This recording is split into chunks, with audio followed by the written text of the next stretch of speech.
Hey, Vince McMahon, it's time for this week's Stick to Wrestling podcast. Oh, no, give me a break. Oh, brother.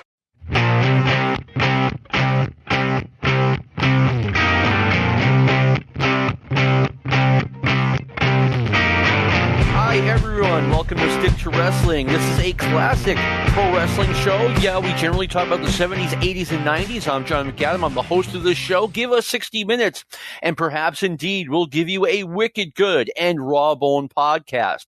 You want to follow me on Twitter, just search John McAdam and follow the guy with the Stick to Wrestling logo as his avatar. You also want to join our Facebook, especially this week, so that you can follow along. My co-host, Steve Gennarelli, and I are going to discuss an edition of Inside Wrestling from February 1983, so something that's 40 years ago. I also, if you would like to contribute to Stick to Wrestling, which is ad-free and free to listen to, just PayPal me at ProWrestlingArchives, all one word, at gmail.com. I want to thank David Hardy and Mike Leslie for their generous contributions to the Stick to Wrestling podcast. Steve, how's your week going? Oh, it's going great. It's nice to be talking about anything other than Bruno and Larry this week, getting away from that. So it's great to be back. Yeah, we're going to have a non-WWF show because I plan on having two more right after this one. But, Steve, we're going to talk about a magazine, Inside Wrestling, from February 1983. That means it came out just over 40 years ago. And, Steve, when I suggested the topic, you agreed to it, you read through the magazine, and you had something to say to me privately about the magazine. I'm like, no, save it for the show. What in general did you have to say about this? I think, well, what I had said to you was, back then, I really, for a while, I was buying these magazines, like 7 or 8 years. I was buying these magazines like they were gold, pure gold, Jerry. And then all of a sudden, I just thought they were garbage, especially the Bill After line of magazines. And because we're doing this particular show today about wrestling magazines, it really kind of stirred up my memory, and I thought about buying the magazines. I don't know about you, John. Can you remember the very first wrestling magazine you ever purchased? I absolutely can. I remember one of my friends had a wrestling album. It was a picture book, and it blew my mind. I was like, okay, who is Mil Mascaras? Who is Mr. Wrestling 2? Who is Ric Flair? And then I bought I believe it was the August 1976 edition of Inside Wrestling. I believe that. Pretty sure that was the first one. I know Terry and Dory Funk were on the cover. Wow. What was the first one you bought? Well, I'll give you a little preamble first. Like our house, and I'm assuming yours was probably similar to ours, we were huge into sports. I had an older brother, and like if you went into our basement, our basement, even though you're a Red Sox fan, our basement ceiling, it looked like the facade of Yankee Stadium. I mean, he had a scoreboard up. He put the scores of the games up on the scoreboard.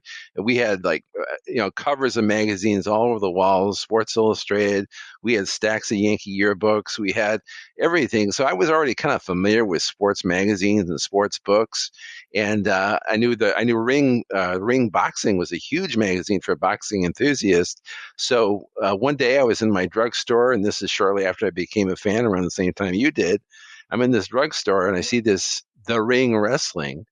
And it had a small picture of Bruno on the cover, but it was like an old picture of him from practically 10 years earlier. This is like 1976. And, the people on the cover, I didn't really recognize anyone but him. And it wasn't really laid out that special, but it was ring wrestling. So I purchased it and brought it home.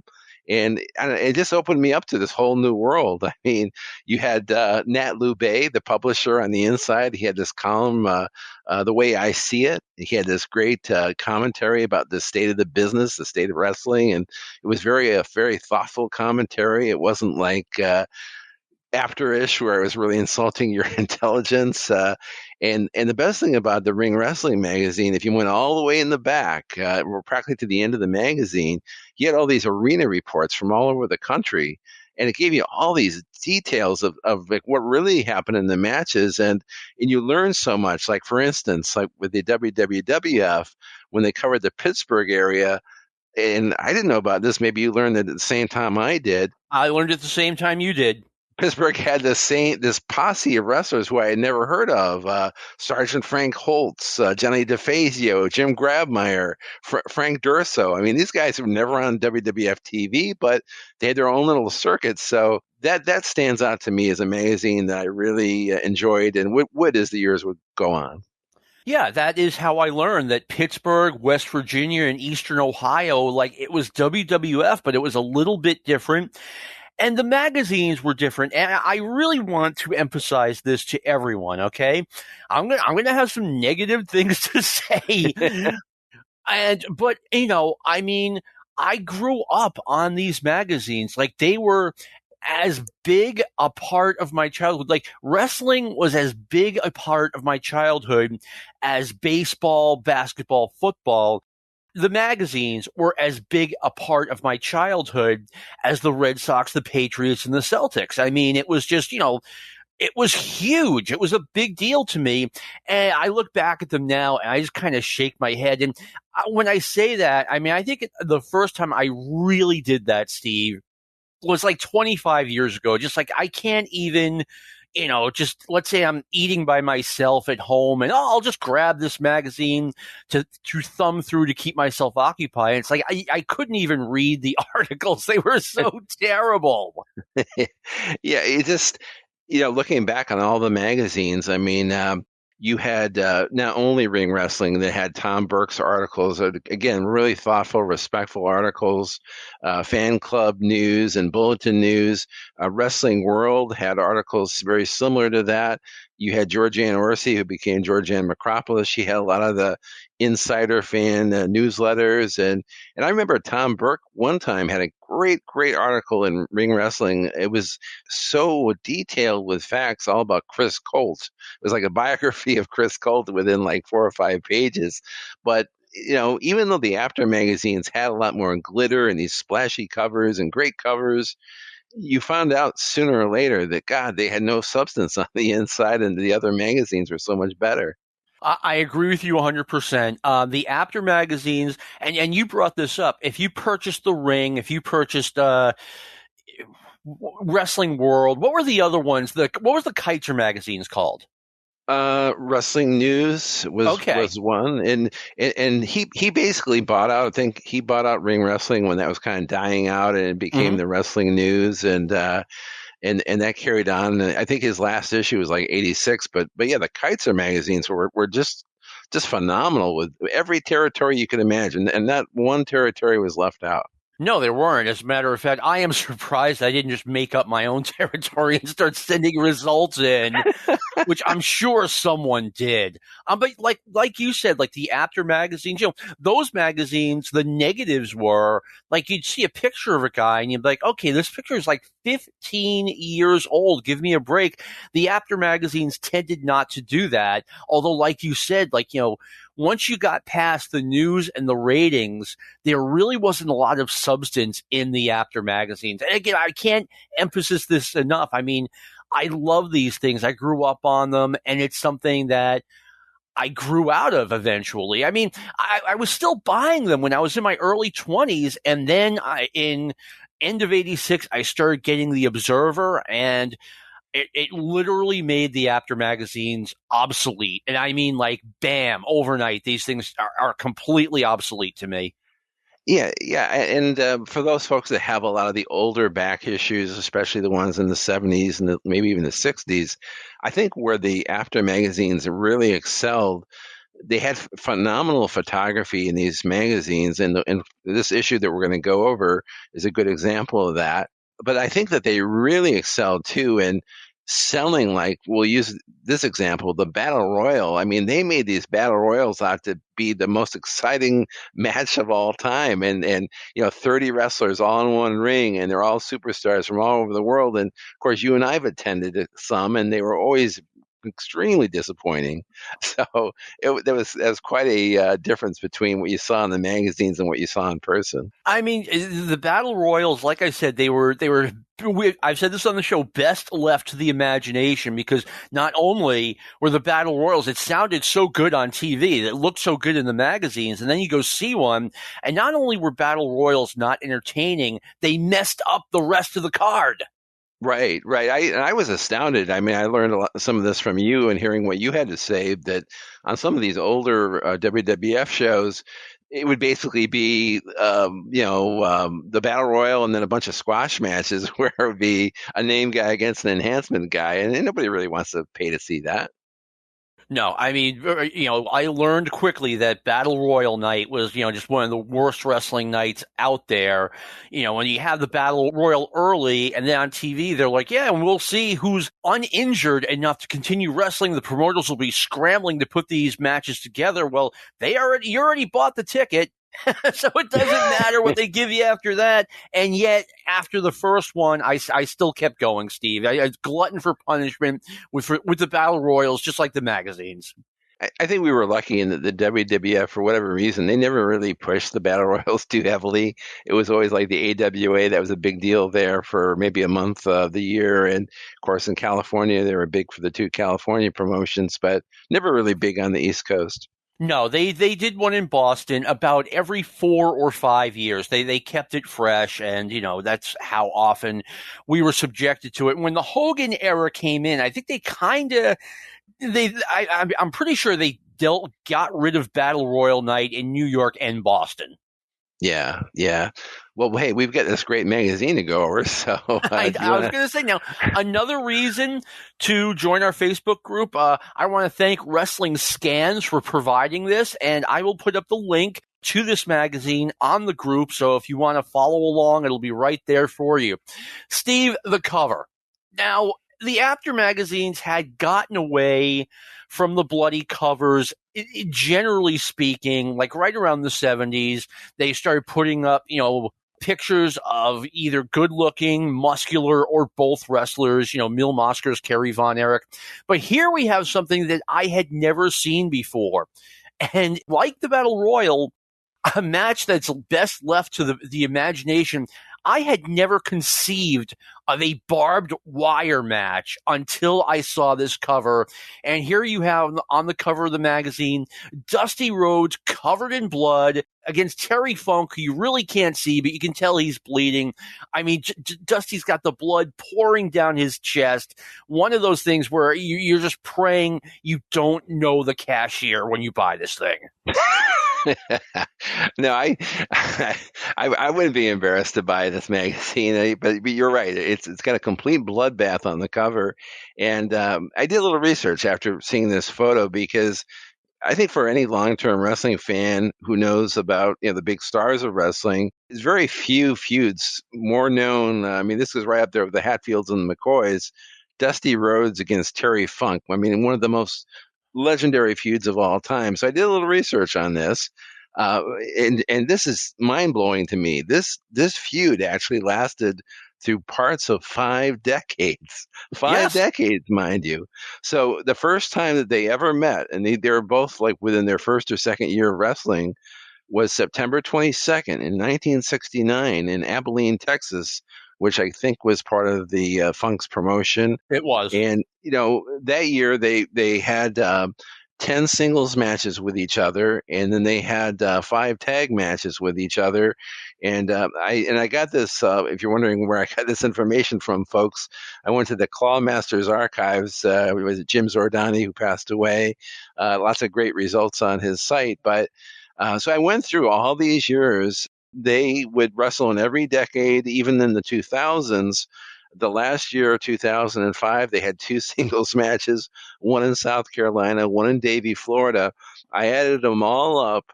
They had 70 singles matches together, 60 tag team matches together. And the year that they were fighting each other the most was 1976, the bicentennial, the year that Terry was champion. 28 matches, singles matches, most in Florida, maybe 1 or 2 in Georgia. One tag match where they were both involved, but that year by far blows away any other year. Maybe the 79 and 69 come close, but it's just amazing to think that these two guys sweated and bled over each other for parts of 5 decades. It's incredible. It really is. Dusty Rhodes was clearly Terry Funk's number one contender during the a little bit over a year that Terry was the NWA champion. Then I remember summer of 79 buying one of the magazines and seeing that Terry Funk, who had been more or less out of wrestling except for Japan after he lost the NWA title. Not completely. He made some appearances in St. Louis. He made appearances all over the place, but he didn't really have a big role anywhere until 1979 when he returned to Florida, went after Dusty Rhodes, broke his arm, cost him the NWA title. And I remember being like, wow, Dusty Rhodes and Terry Funk is a thing again. Yeah, it lasted forever, and they milked it for all it's worth. And they did a Joel Goodhart show in the early '90s. They did a 3-way match with Abdul along the way. I mean, there's nothing that these guys didn't do. It was pure box office. It was big bucks for the Florida promotion and any other promotion that booked these two guys. It really was. It's a legendary feud. And by the way, talking about me praising the magazines, okay, this is how crazy I was, Steve. When there was a part where you could order back issues of the wrestling magazines, right? Right. You could get one for $2 or you could get 20 for $20. And if I had an extra $20 laying around, which as a kid I didn't a lot, but I would, send them $20 and, here's the list of the magazines I wanted. And Steve, it got to the point where there were no back issues left for me to buy. I had them all except for like the crazy rare $5 each ones, which I didn't care about. I mean, that's how much of a fan I was. Like I couldn't even buy, and there weren't any back issues that I could purchase. You really had me beat. I mean, I may have ordered you can count them on one hand the number that I ordered back issues, but it was such a simpler time back then, pre-internet, pre-Observer even. In the late 70s, my father was actually a florist, and up the street from the flower shop was this little bookstore that this little old lady ran. And the cool thing about this bookstore, it had everything inside. It had coffee table books, it had bestsellers. But if you went in the back of the store, there was all these tables, paperbacks with the cover torn off for 10 cents. And then they had these big tables filled with magazines, just back issues of magazines that weren't they were completely mint, and you could buy them like 50 cents each or $1 each. And I can remember getting some of these older back issues, not ones that were like 7 or 8 years old, but maybe some that were like 5 months old or a year old. And I felt like I hit the Brinks truck. I was so happy to get these older issues. When I lived in North Attleboro, Massachusetts, they had an indoor year-round flea market, and there was this guy who sold back issues of wrestling magazines, and that's where I got a lot of those. I mean, once again, this is like when I'm 11, 12 years old. I don't exactly have money to burn, but, if I had a few extra bucks on me, I'd go buy some back issues. It was funny in the 90s when I was working with a buddy of mine, and this friend of mine was huge into Mickey Mantle collectibles, and we would go to these baseball card shows at like King of Prussia, Pennsylvania, and these places. And so you're driving to these places where there's like a warehouse filled with baseball cards and dealers and people selling bats, memorabilia, Yankee jackets, you name it, they had it. And I was always looking for wrestling magazines. Sometimes these guys would have like boxes of old yearbooks or pennants or whatever, and inevitably a lot of these guys had wrestling magazines. And I remember buying old issues of Ring Wrestling magazines and said it was the only one that to me was really worth anything because it had so much real factual information inside. And the guys would always give me a dirty look like, what do you want that for when you can get all the baseball stuff? Yeah. But I was happy to get the old issues of Ring Wrestling, a great publication. I mean, magazines, especially a show like this, it's all about nostalgia. I mean, maybe 5 years ago, I decided that I just got up and decided, okay, I had the 1973 New York Mets yearbook when I was a little kid, and I want to have that again. And I just went on eBay and spent, it wasn't even $10. And I got a really good copy of it, and, just got to relive being in second grade again. But anyway, one of the staples of Inside Wrestling. Let me explain what Inside Wrestling was. If you didn't know, it was a little bit different than The Wrestler in that Inside Wrestling was mostly, it was almost like, how do I put it? Like letters to the editor. Like you would have Dan Shockett, for example. He had a monthly 2-page column called Body Slams and Pinfalls. In 1977, Dan Shockett, out of nowhere, turns heel. He is like a favorite of the bad guy wrestlers. And this is the one thing in the After magazines where the heels are applauded. And in this issue, Dan Shockett talks about superstar Billy Graham returning to the World Wrestling Federation after pretty much being out of wrestling since 1979. Yes, he made appearances in Houston. He made a couple of appearances in Memphis. He came back looking way different, Stephen. And back then, 3 years really was a big deal. And if you look at a sport like football, for example, guy makes a comeback after 3 years, like I'm going to have questions. Wrestling, no, superstar Billy Graham's back. It's just like 1977 again. Well, he was a real darling of the After magazines. I mean, he was. He was over. I mean, the way he looked back in the day with the huge muscles, the blonde hair, the great tan, the weird outfits. I mean, he must have sold a ton of issues. And now he's back. He's bald. He's thin. He's frail. As a lot of our fans have said, he looks like G. Gordon Liddy. They really wanted to see if they could milk anything more out of him, I think, in these magazines. But it was very sad to see Billy Graham in this rough shape. He looked so fragile in this rough shape that he was in. You know what? It went over my head. It really did. I was just like, just blinded by the name Superstar Billy Graham. And just, I that's how I saw him. I'm like, okay, he's a little smaller. He shaved his head. I remember seeing the magazine from his match against Bruno Sammartino in Houston in 1980 when he shaved his head. Now, I mean, talk about me being taken aback, not realizing that, he didn't have much choice by then. But yeah, I mean, here we are celebrating superstar Billy Graham returning to the World Wrestling Federation. And I mean, he had a decent run. It was an okay run. Well, in that article, it's just like a one-note joke continued like throughout. I mean, it's just so unbearable. I mean, basically, he says in every sentence of this article, Dan Shockett says about how, Billy is going to do things that no one else could do. All the money that Backlund's paying the commission, there's nothing that Backlund can do.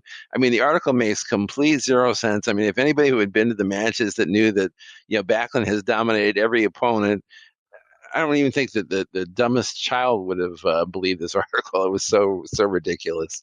I mean, I just took it. And by the way, Dan Shockett was a real person. He existed, unlike, well, we'll get to that in a moment.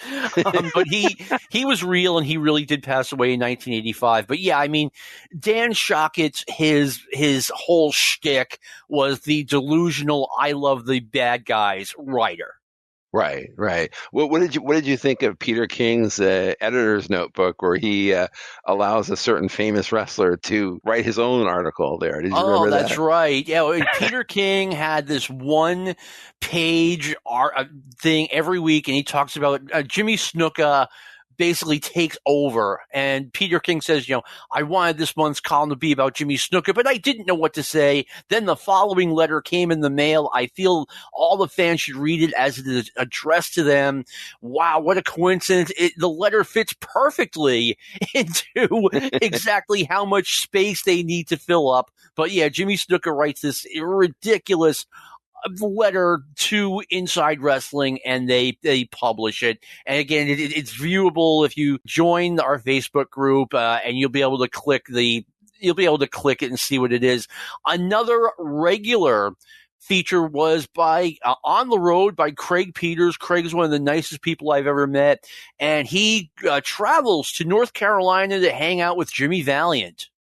Yeah, and as part of that article, they do a really nice plug for the PWI T-shirt. Yes, which I'm sure they're trying to push and sell the T-shirt. One thing that was funny about this picture, reminding me of Jimmy Valiant against Joe Ledoux in the picture, last week we talked about the promotion that Killer Kowalski was running that had David Sammartino against Larry Zbyszko in front of 60 fans that you attended that show. Oh, 60 if they were lucky. Right. Well, the Valiants were involved with that promotion too, and things had gotten so bad for the Valiants after their miserable WWF run and a kind of a poor run they had in Florida in the late 70s too.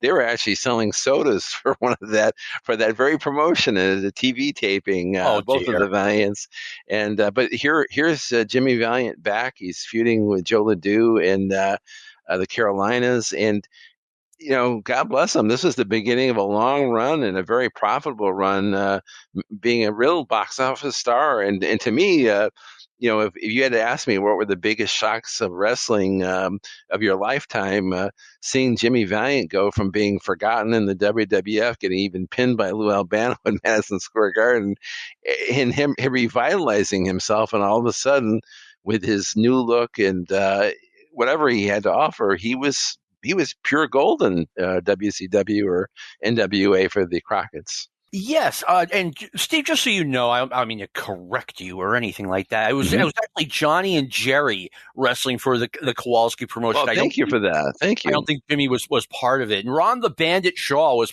part of that as well. Right. Yeah, he was the headliner. Love this little thing on the road with Craig Peters. He gets in a cab.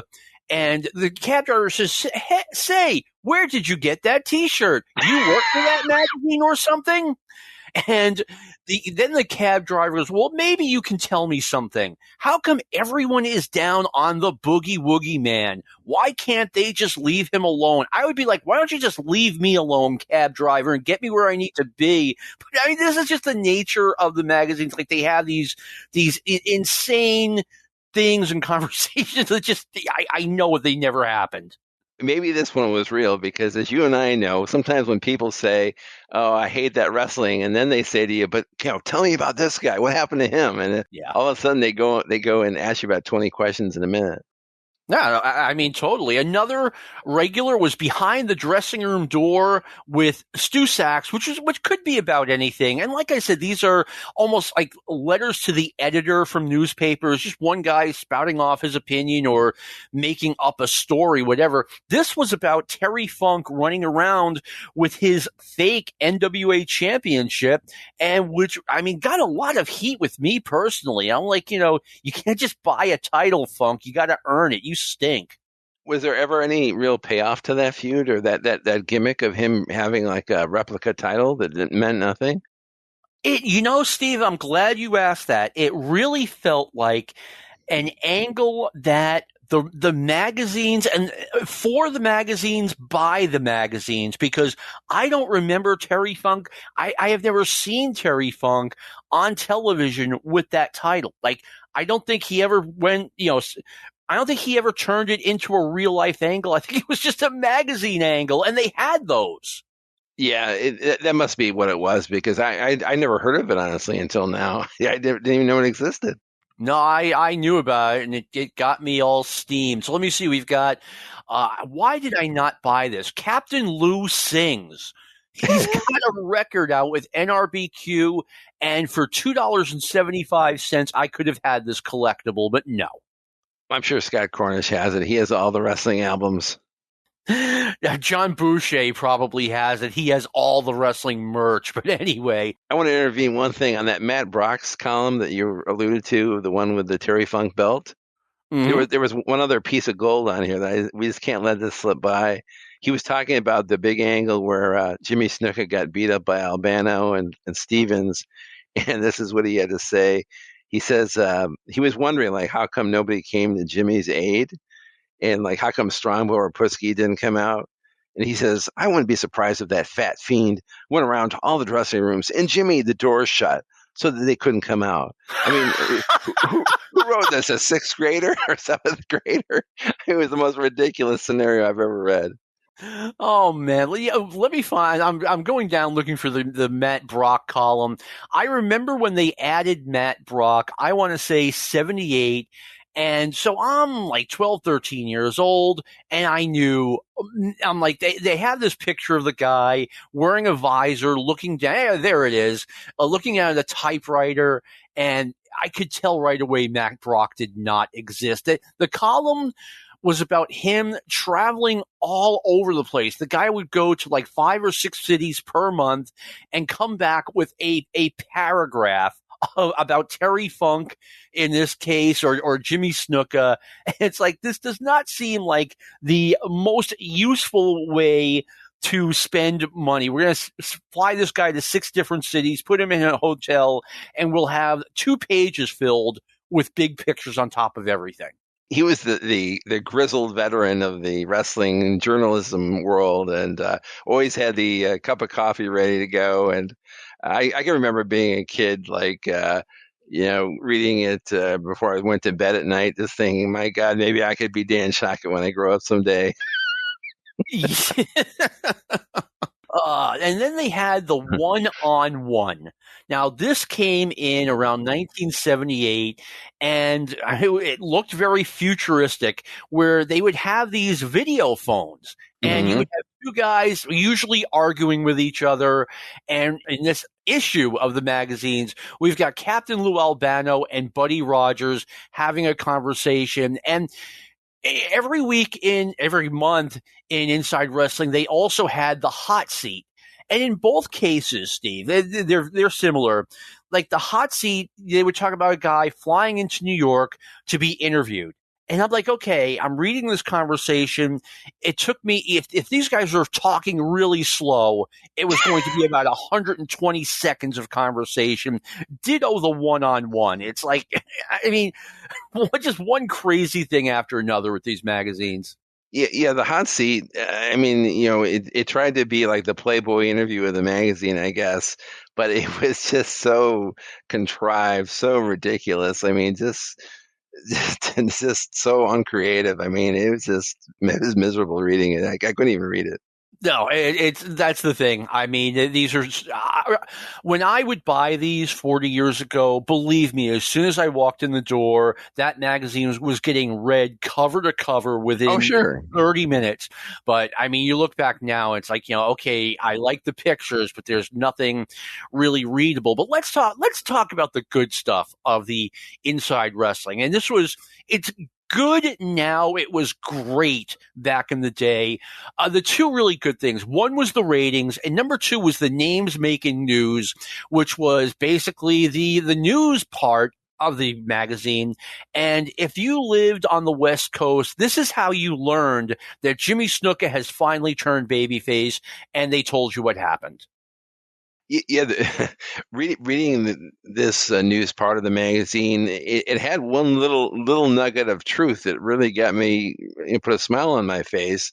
I said, Jim Cornette, whose photos have appeared in our magazine for years, has resigned to pursue a new endeavor as a wrestling manager. Good luck, Jimmy. And it's like, my God, this is how it all began, and now look at him now. He's the best. No, absolutely. I mean, and you look back to like the Ring magazine, you have articles written by Jim Cornette. Yeah, that's mind blowing right there. Yeah, so they've got in here, they're covering the Jerry Lawler versus Roddy Piper feud, which never got off the ground. And like I said, they give you the news. They tell you that Nick Bockwinkel refuses to wrestle Otto Vons again. Well, he doesn't feel like traveling. Jack Briscoe regains the Mid-Atlantic title from Paul Jones. Skandor Akbar is managing Kamala in Mid-South, etc. Like, this is where you got your little tidbit of news, most of which was true. Some of it was, garbage. I mean, David Von Erich proves true to his words. He vows to his Texas Rooters that he would stick to the rules no matter what, against NWA champion Ric Flair, even under the most adverse conditions. David did not break one rule. He failed to win the belt, but he did get everyone's respect. Like, I want to see that match. That was one thing the After magazines always did, is using that term, rule breaker. Yes. Scientific wrestlers versus rule breakers. Oh my God. That was the world we were immersed in. I know, and thankfully we're no longer immersed. Well, we're immersed in wrestling, but not the magazines. Thank goodness. Yeah, really. Every day, if you get on Twitter, you get on Facebook, you see somebody bashing Dave Meltzer. Oh, that Meltzer's the worst. But it's like, thank God for Meltzer. I mean, if this is all we had for wrestling news, I would be, I would have shot myself in the head long ago. The people who bash Meltzer, I'm convinced, are the people who have never read an issue. I mean, I really believe, Steve, that maybe right around 86, 87, if not for the Observer, I probably would have drifted out of being a wrestling fan. I'd be talking about it now like, oh yeah, I liked wrestling back in the 70s and 80s, and then I got tired of it. Like, when the Observer arrived, it gave you really a fresh perspective and just an honest look at the wrestling industry. And once again, it made the after magazines obsolete. Like, okay, here is where I get my news from now on.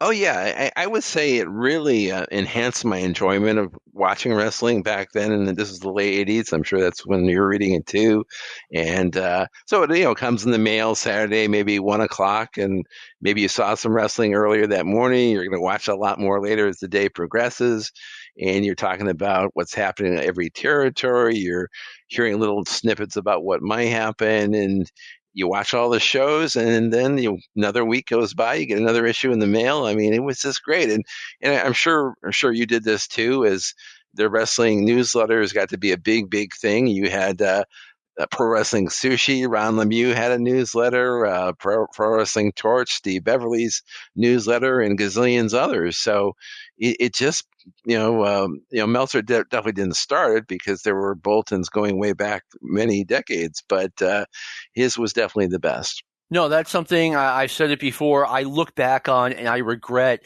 I couldn't get enough wrestling publications, but yet I would not gamble on a newsletter that was advertised in the ring or the wrestling news, whatever. So anyway, Ted DiBiase does this, quote unquote, does this interview. And you can just tell it's not Ted DiBiase talking. And once again, who would fly to New York to talk to someone for 2 minutes and then leave? But obviously someone from the office just wrote the interview. And I wonder what it's like to be Ted DiBiase and see this and be like, okay, I had nothing to do with this air quotes interview. Well, these writers were just, they'd write that crap, then go back to playing Stratomatic, and then write another article. But I think you were going to touch on the ratings, which I actually prefer the older ratings where it was just like maybe on page 6 of the publication, like right in the very front of the magazine. It would have like one page, just black lettering on a white background, the top 10 in every promotion, top 10 tag teams, which would be like a kind of a combination from every territory. This 2-page format that they have in this particular issue, I really didn't care for this one. Well, actually, Steve, that the Inside Wrestling always had or as far as I know, going back as far as I can, always had their ratings looking like this. You had a 2-page thing with a picture of every wrestler. This is the place where sometimes we got stuck with an older picture. The Wrestler and Sports Review Wrestling had that 1-page thing where it was just, okay, black ink telling you who the top 10 was. And then in 1985, and I loved this, I wish they had started doing this 10 years earlier, they would have a breakdown of every, a top 10 in every promotion, like Portland, Georgia, all of them, even the smaller ones like Portland and Memphis.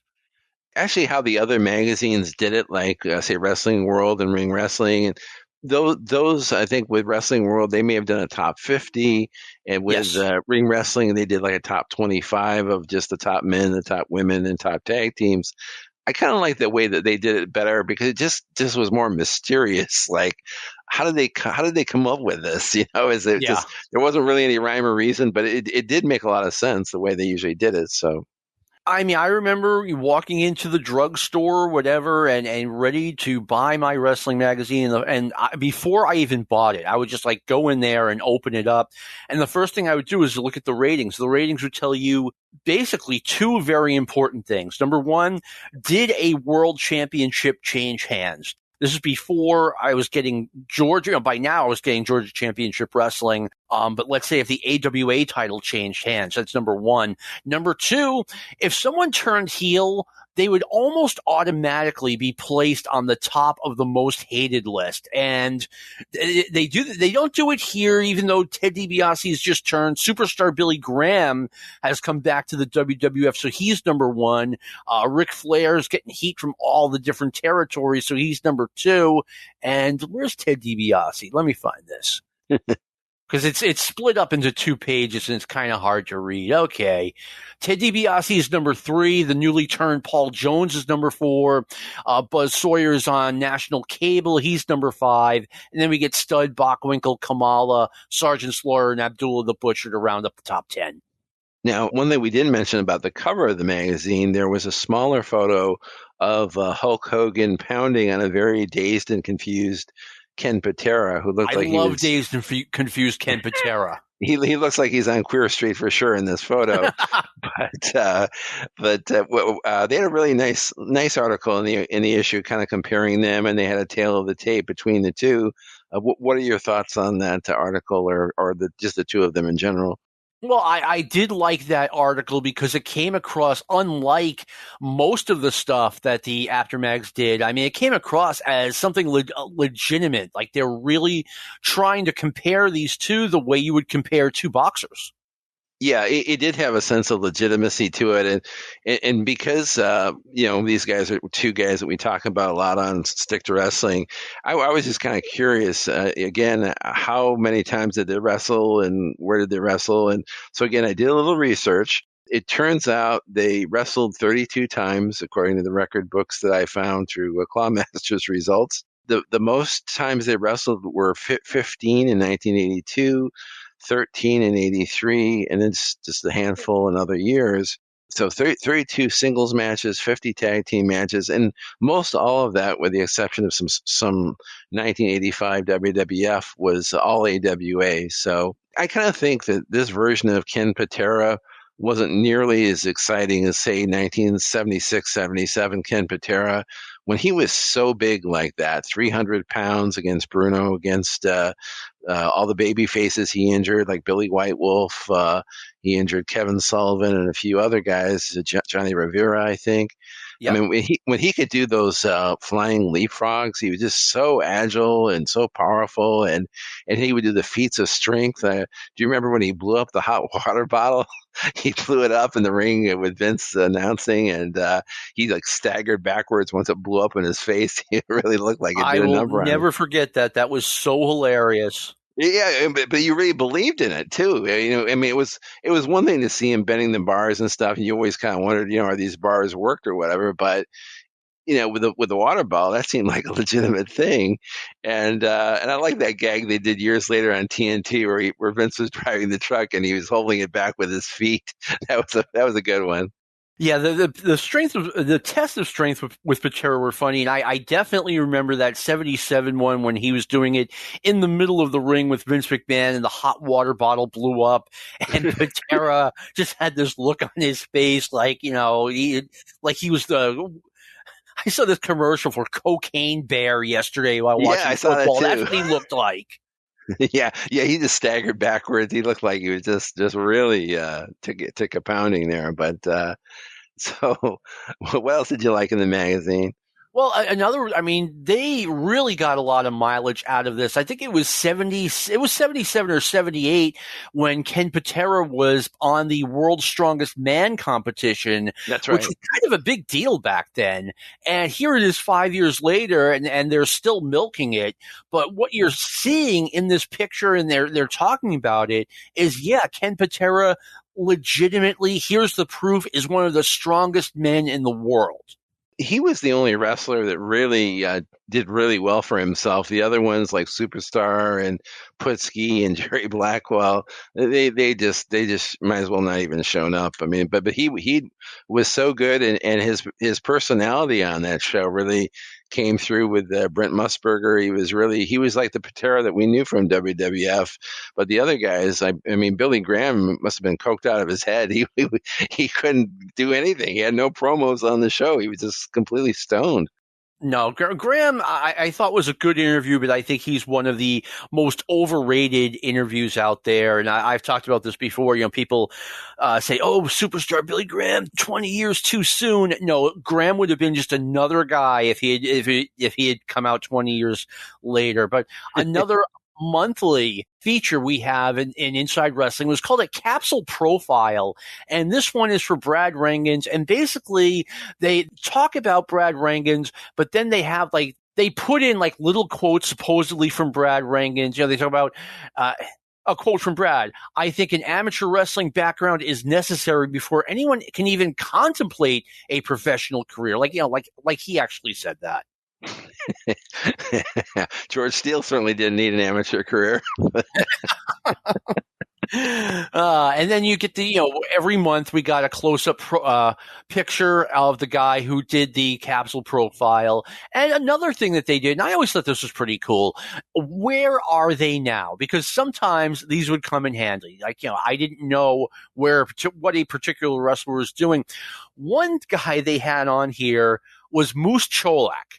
Now, I have no idea how old Moose Cholak was in 1983, but dang, I saw him. I have footage of him from the 70s, and he was ancient then. And of course, where is Moose Cholak wrestling? For Dick the Bruiser's World Wrestling Association, of course. Yeah, WWA would be running for a few more years. I think it was still running in 86 or 87, but what did you think about this big article they had on Stan Hansen against Ric Flair? That's, to me, a very unique matchup. Well, of course, it's written by Dan Shockett, so we know what road we're going down here. Ric Flair has established himself as a quote-unquote bad guy in pro wrestling, as NWA champion. He's not even a good guy in the Carolinas anymore. And he goes to Georgia to challenge. Stan Hansen challenges him for the NWA championship. This is when Stan was still a heel. He and Ole Anderson were a tag team. And, Dan Shockett makes it sound like, this was just the greatest wrestling match of all time. Ric Flair versus Ricky Steamboat from 1989. Well, I will say, and again, this is what they did the best. The photos are outstanding from the match. Yes. And you could see Flair definitely looks very in his prime peak condition. And I never have seen Hansen looking so well conditioned. It looks like he's even got some abs there almost. So he's in really good peak condition for Stan Hansen, who's usually a bit larger and overweight. No, I just noticed that Stan looks. For Stan Hansen, he's downright thin. I'm not saying he's not a big guy, but he doesn't have a gut here. Yeah, he's very impressive looking. Now, we've gone through most of the issue, but did you have a chance to look at some of the advertisements in the back of the magazine? Oh, I sure did. I sure did. And what I'm going to say, these advertisements are nothing compared to what they were like in the mid to late 70s. They toned it way down, yet still, if your girlfriend's coming over to hang out, you are hiding this magazine. Yeah, I hadn't thought about it until what you just said, but I do remember one of the very first wrestling magazines I had ever gotten. I think it was like Apter's Wrestling Annual for 1976. And if you opened up to page 6, it was these live blow-up girls. Yeah, and it had these pictures of these two really well-endowed young ladies, and it was mind-blowing. And I think my brother had gotten the issue and said, now I know why he's buying these issues. But, that couldn't have been further from the truth. But there was one ad that really struck me as hilarious. I'm just looking for it now. I got to read it to you. Yeah, this was one of the smallest ads here. It was, I think it's on page 41, a really small little ad. It says Best Buy Mail. And this says, and how you and I missed this all those years ago, John, we must have been blind, but it says in small print, lotteries and sweepstakes. Win millions every week in French National Lotto. And Lotto is misspelled, LOTO. Free details, BP 69 012 28, Devon, France. I mean, we Oh, could have won. We could have won lottos every week, not just once in a lifetime. Unbelievable. millions of dollars every week. Like you might as well tell a big lie as opposed to a small one. Oh man! Oh boy! And that was just one of many other completely ridiculous ads and services and fake diplomas and fake this and that. Oh my God! It was hilarious reading some of this stuff. More than 40 years ago, I got my first fake ID, and me and two of my friends, long story, but we got it from Rolling Stone magazine, an ad from there. And it was like, why I could get a fake ID right from the wrestling magazine. Why did I wander so far from home? Well, Rolling Stone, that's first class. I mean, but you know what? I won't stick to wrestling. For a kid in his mid-teens, I was very smart, Steve, when it came to fake IDs, right? mm-hmm. We lived in New Hampshire, right on the Massachusetts border, okay? Mm-hmm. And I knew, again, I look back, I'm like, wow, that was very smart of you for such a young guy. I'm like, okay, if we get New Hampshire IDs, everyone's going to know they don't give these out in New Hampshire. Massachusetts, same thing, but Rhode Island, it's close enough so that, okay, this guy could be visiting from Rhode Island, but it's far enough away where it's like, oh, maybe they just give these things away in Rhode Island. So I was very proud of myself, Steve. That's my short fake ID story. Well, you outthought them on that. There was one other completely ridiculous article in the magazine about how the Grand Wizard sacrificed Cowboy Bob Orton because the Wizard wanted Superstar to beat Backlund instead of Orton beating him. And it was just so awful, so ridiculous. No, I mean, again, these are, just the way the magazines worked is, okay, we have photographs of a match between Bob Orton Jr. and Andre the Giant. Let's create a story around it. And the story was just ridiculous. Grand Wizard sold out Bob Orton Jr., gave up on him because superstar Billy Graham unexpectedly returned to be managed by the Grand Wizard. Supposedly Bob Orton's sister dated Andre for a brief time. I don't know how brief it was, but I think she would make a great 605 Super Podcast regular, Screaming Brenda Orton, or whatever her name is. That would be her gimmick, Screaming Brenda Orton. And you know why the screaming, but I think that would be a great new character. I heard that Bob Orton Jr.'s sister and Bob Orton Sr.'s daughter dated Andre the Giant. I figured that that would be a no-no in the Orton family, but I guess you're not going to tell Andre the Giant what to do. That probably put Barry O over the head. Probably really made him become the Zodiac. Who knows? So the last article I want to talk about: Barbed Wire Match, Terry Funk and Dusty Rhodes. The article, of course, is ridiculous, but the photographs are absolutely great. I mean, they're incredible. Pro wrestling photographs, which at the time I was. The photos are just outstanding. I mean, they really make you want to attend a match like this, and I'm sure this issue probably sold really well in Florida with the fan base here, and Dusty being so incredibly popular here. And I'm sure when fans bought something like this, it probably enticed them to go to the matches on top of that. I mean, it definitely, believe it, as silly as the magazines were or could be, I mean, it absolutely fed into my fandom. I mean, I absolutely was a bigger wrestling fan because I had these magazines. Yeah, and one final thought about the after magazines. Another thing they did really, really well. I mean, these magazines sold so well that even in the 70s, they would have these reprint magazines with old articles like Best of the Wrestler Volume, whatever. And they'd have these articles about like the bloodiest matches. And I remember one was Bob Armstrong against Bobby Duncombe. One was Abdullah versus Tor Kamada, Hammer versus Tongs, just these bloodbaths. And they did a really good job, like creating this lore to the matches and making you think about guys like Bull Curry, who maybe were no longer such a big part of wrestling, but had become legends and territory legends. And you get to learn about them through these magazines. I remember buying like Best of the Wrestler. There were a couple of Wrestling's Greatest Battles was the other one where they were just read articles and have the pictures. And I remember being in the drugstore, kind of thumbing through it, like, okay, I have this article, I have this article, I have this, I don't have this article. Let's buy this.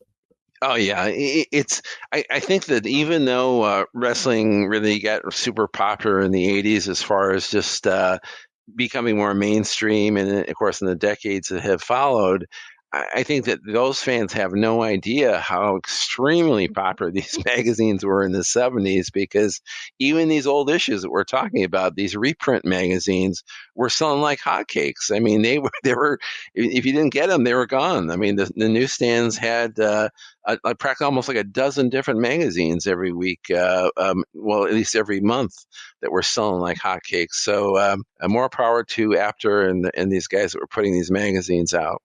You know, Bill Apter was talking about, you know, why was Bruno Sammartino on the cover of the magazine so often? And Bill was like, you know, when we had Bruno Sammartino on the cover of the magazine sold a lot better.